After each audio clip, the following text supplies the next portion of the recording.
নমস্কাৰ বন্ধুসকল, মই আজি আহিছোঁ ডিগবৈ ৰামনগৰ নামঘৰ প্ৰেক্ষাগৃহলৈ। আহকচোন চাওঁ আজি অনুষ্ঠিত হোৱা অনুষ্ঠানৰ প্ৰথমৰ পৰা শেষলৈকে। মাধৱদেৱৰ বিৰচিত বৰগীত ৰাগ বেৰুৱাৰ তাল ৰূপক।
আমন্ত্ৰিত অতিথিসকলক একোখনকৈ ফুলাম গামোচাৰে সম্বৰ্ধনা আৰু আদৰণি জনোৱা হ'ল।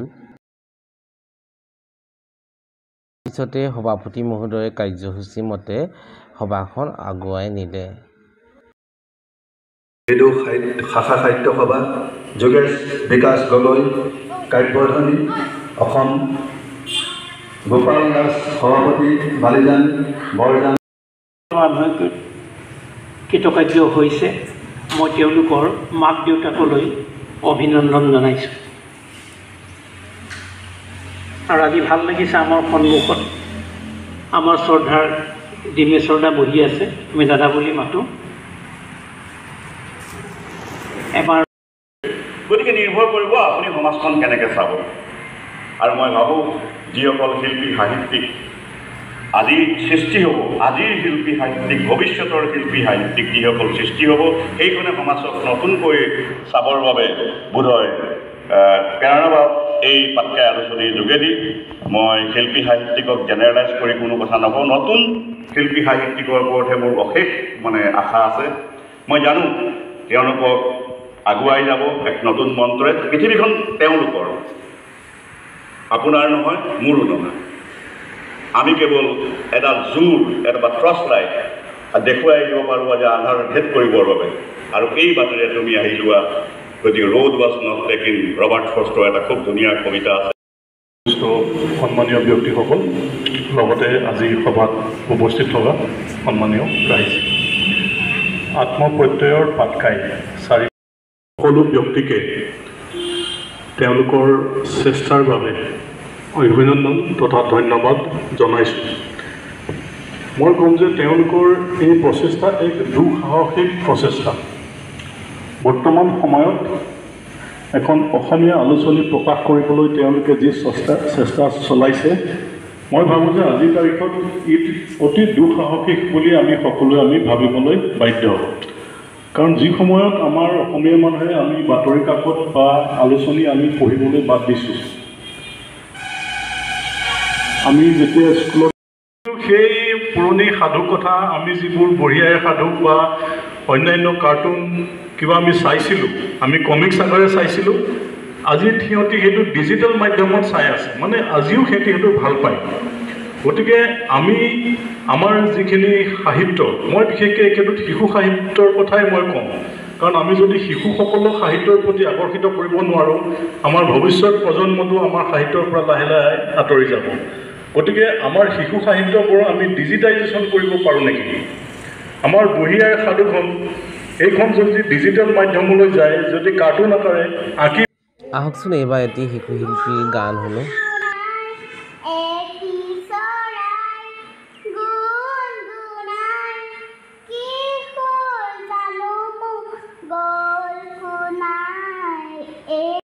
আমাৰ সদায় আদৰৰ আৰু শ্ৰদ্ধাৰ এই শ্ৰদ্ধাকে শুৱনি আজি আমি তেখেতক পাটকাই গোষ্ঠীৰ তৰফৰ পৰা সামান্য মৰম চেনেহ যাচিবলৈ ইচ্ছা কৰিছোঁ। গতিকে ছাৰ, আপুনি অকণমান মাজলৈ আহিলে ভাল হ'ব।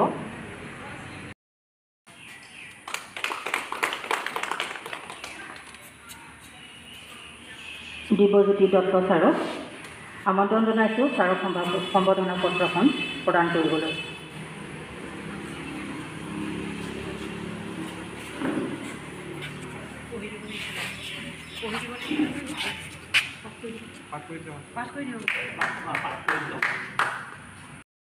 জেনি চেতিয়াই এটি কিতাপৰ টোপোলা উপহাৰ দিব ৰুণুৰাণী হালৈবাগীয়ে। তেখেতৰ বাবে প্ৰস্তুত কৰা সম্বৰ্ধনা পত্ৰখন আমি পাঠ কৰি দিব খুজিছোঁ। আত্মপ্ৰত্যয় পাটকাই আলোচনী গোষ্ঠী, মুখ্য কাৰ্যালয় ডিগবৈ।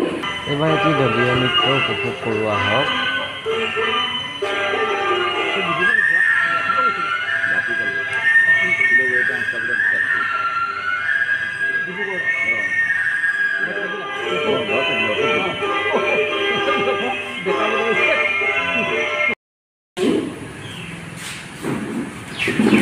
আমাৰ উন্নত বিহু ৰান্ধাৰ গায়ক বিহু চেতিয়াই আলোচনীখন এইবাৰ সম্পাদনা কৰাত যথেষ্ট সহায় কৰিলে। সেই হিচাপতে বিহু চেতিয়ালৈ আন্তৰিক অভিনন্দন আৰু শুভকামনা জনালোঁ। আলোচনীখনৰ লেখা সংগ্ৰহ মুখ্য উপদেষ্টা শ্ৰীযুত গুৰুনাথ গগৈ, উপদেষ্টা শ্ৰীযুত জয়ন্ত